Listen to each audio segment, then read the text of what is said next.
लक्ष्मीनाथसमारम्भां नादयामुनमध्यमाम् अस्मदाचार्यपर्यन्तां वन्दे गुरुपरम्पराम् यदिराजाय विद्महे श्रीबाजेकाराय धीमहे तन्नो रामानुजार्य प्रचोदयात् ஆழ்வார்கள் திருவடிகளே சரணம். எம்பெருமானார் திருவடிகளே சரணம். ஜீயர் திருவடிகளே சரணம். யோ நித்யமச்சுதபதாம்புஜ யுக்மருக்ம व्यामोगदस्दधिधरानतृणायमेने अस्मद्गुरोर् भगवतोस्य दयैक सिन्धो रामानुजस्य शरणं शरणं प्रपद्ये.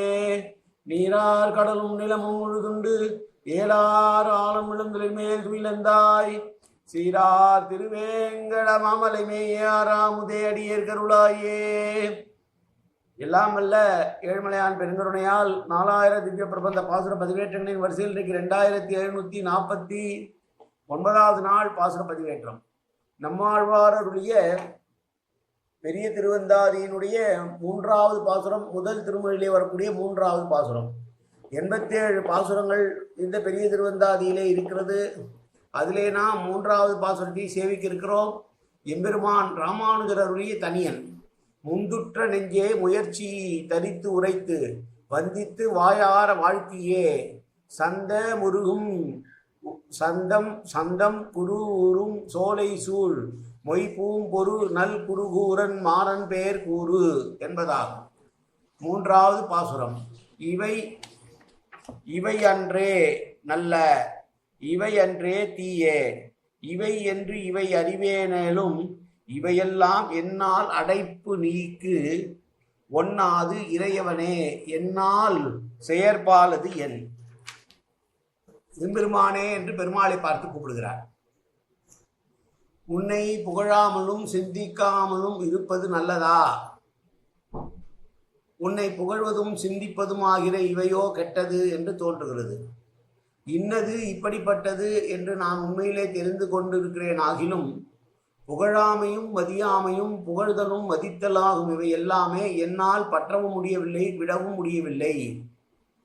சபல புத்திக்காரனான என்னால் எதுவும் செய்யக்கூடியது என்ன இருக்கிறது? எனவே நீதான் என்னை ஆட்டுவிக்க வேண்டும். ஆட்டுவித்தால் ஆடாதார் யார் கண்ணா என்று ஒரு அழகான பாடல் கூட உண்டு. கண்ணதாசன் எழுதியதாக நினைவு. ஏனென்றால் ஆட்டுவிக்கிறவன் நீ, உன்னால் ஆட்டுவிக்கப்படுகிற பொம்மை போல நான். எனவே உன்னை புகழ்வது என்பதோ, உன்னை புகழ்ந்தால் வேதங்கள் எல்லாம் உன்னை புகழ முடியாது என்று சொல்லத்தக்க அளவிற்கு பெருமை மிக்கவனாக இருக்கிறாய். எனவே என்னுடைய புகழ்ச்சியை கூட உன்னை இகழ்ச்சி கொள்வது போல ஆகிவிடும். ஆனால் உன்னை நான் புகழாமல் இருந்தால் நான் ஜென்மம் எடுத்ததற்கே லாபம் இல்லை. எனவே உன்னை புகழ்வதோ இகழ்வதோ உன்னை நினைப்பதோ மறப்பதோ எல்லாமுமாகவே நீதான் என்னை ஆட்டுவிக்க வேண்டுமே தவிர நானாக எதுவும் செய்வதற்கு முடியாது. எனக்கு அதற்கு சுலபமானவன் சபலமானவனாக இருக்கக்கூடியவனாக இருக்கிறதுனால என்னால் அது முடியாதுன்னு சொல்கிறார். இவையன்றே நல்ல சீரல் நீ என்று சென்ற பாசுரத்தில் சொல்லும் போது உன்னுடைய உள்ளத்திலே இரக்கம் உண்டாகும்படி பிரார்த்திக்க ஆழ்வாரை நோக்கி பெருமான் கேட்கிறார். ஆழ்வீர் என்னுடைய சீற்றம் கிடத்திட்டோம், நீர் என்ன தீர்மானம் செய்து கொண்டிருக்கிறீர் என்று கேட்கிறாராம். புகழ்வது தகுதிதான் என்று கொண்டீரா, அல்லது புகழத்தகாது என்று கொண்டீரா? அதை இப்படி சொன்னாராகில் பிறகு பார்ப்போம் என்றார். அதற்கு பதில் சொல்வது போல இந்த பாட்டு அமைந்திருக்கிறது என்று சொல்கிறார் தீவாதி பயங்கர மணங்காச்சாரியார். எம்பெருமானே இது யுத்தம், இது அயுக்தம் என்று அடியனுக்கு எதுவும் தெரியாமல் இல்லை. அற்பமான ஞானிகள் உன்னை புகழ்வது அயுக்தம், புகழாதிருப்பதுதான் உத்தமம் என்பதை சொல்லுகிறார்கள். அடியே நான் அதை அறிகிறேன், அதில் எனக்கு உடன்பாடு இல்லை. ஆனால் அறிந்தபடியே அனுஷ்டிக்க என்னால் முடியவில்லை. நான் அறிந்திருக்கபடி அனுஷ்டிக்க வேண்டுமானால் உன்னை புகழ்வதை தவிர புகழாமல் இருப்பதை விட்டுவிட வேண்டியதாக இருக்கிறது. இந்த வீடு பற்றுகள் என்னால் செய்ய போகாது, உன்னை புகழாமல் இருக்க முடியாது. என்னால் செய்யக்கூடியது என்ன? என்னுடைய இஷ்டப்படி காரியம் நிறைவேறுமாகில் உன்னை புகழாமல் இருந்து விடுவேன், அது தடையில்லை. என் நா முதல் வந்து புகுந்து நல்லின் கவி தூ முதல் பத்தருக்குத்தான் தன்னை சொன்ன என் வாய் முதல் அப்பன் என்று திருவாய்மொழி ஏழாம் பத்திலே வரக்கூடிய 9ஆம் திருமுறை 3வது பாசுரத்தில் சொல்கிறபடி என்னுடைய வாக்குக்கு பிரவர்த்தனாக நீயே இருப்பதனாலே அது புகழ்வதோ இகழ்வதோ அது உன்னுடைய காரியமே தவிர என்னுடைய காரியமாக கொள்ள முடியாது. அப்படி என்றால் என்னால் செய்யக்கூடியது என்ன என்பதற்கு எனது அன்பு செய்கிறதை ஒழிய நான் செய்வது ஒன்றுமே இல்லை என்று உரைக்கலாம். நல்ல தீய என்பது பலவின் பால் குறிப்பு. விலைமுற்று அடைப்பு நீங்கொண்ணாது என்பது அடைப்பாவது பரிந்தாகித்தல் நீங்காவது பரிஜயத்தல் என்று பரிக்கிரக தக்கதான புகழாமையை பரிகிரக்கவும் பரித்தியஜிக்க தக்கதான புகழ்வதை பரித்தியாஜிக்கவும் என்னால் முடியாது என்றபடி ஏன் உம்மால் ஆகாது எனில் அதற்கு சமாதானம் என்னால் சொல்லப்பட முடியவில்லை என்பதாம் என்று சொல்லுகிறார் ஆழ்வார் இந்த பாசுரத்திலே.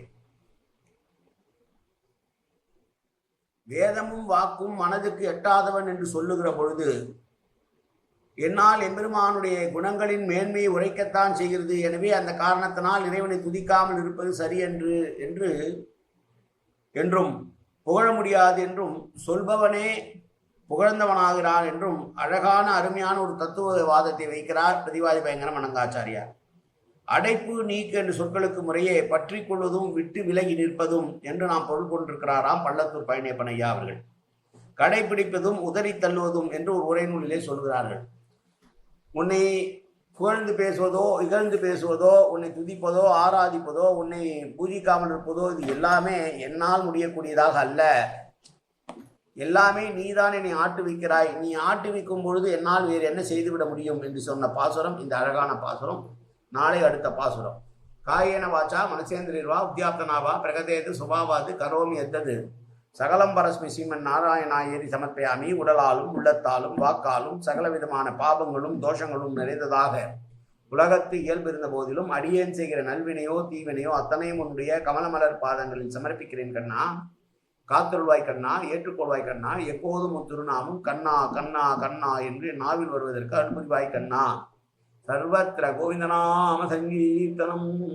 கோவிந்தா கோவிந்தா கோவிந்தா கோவிந்தா கோவிந்தா கோவிந்தா கோவிந்தா கோவிந்தா கோவிந்தா.